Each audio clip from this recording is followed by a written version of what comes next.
الجزائر العاصمه الناس اللي اجتمعوا فيه بتاريخ 25 جويلية 1954. هذا الاجتماع اهم قرارات خرجوا فيها هو استعمال كفاح مسلح كله في 6. مجموعه الخمسه محمد بوذياف هو المنسق الوطني تاعهم. مصطفى بوذياف قائد الولايه التاريخيه ديال اوراس الممشى. بدوش مراد قائد الولايه التاريخيه ديال شمال قصر الغيبي. استراتيجيه الشعب الجزائري بهدف جلب مسانده الشعب للثوره التحريريه. هنا النشيد الوطني قسم اللي يتكون من 5 اقسام اللي كتبوا شاعر طارق زكريا في سجن بربره و56 باستشهاده خلفوا زميله ولا النائب تاعو شيهاني بشير اللي هو من بلديه الخروج على رئاسه الولايه التاريخيه لأوراس الممشى. هنا صوره تاريخيه للشهيد بدوش مراد قائد الولايه التاريخيه التربيه الشمال والقصر.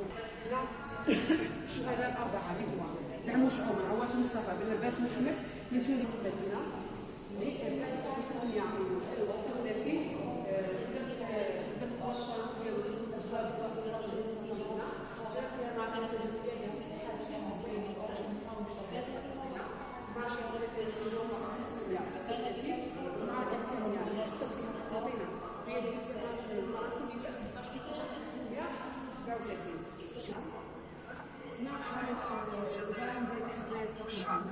لقد تمكن أبطالنا من تثبيت العدو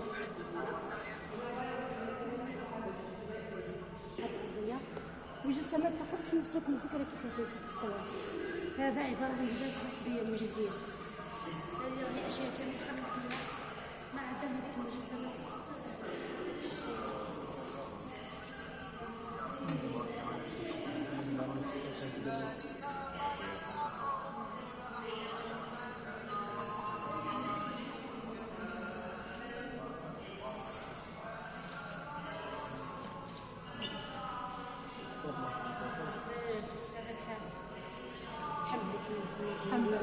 الحمد لله.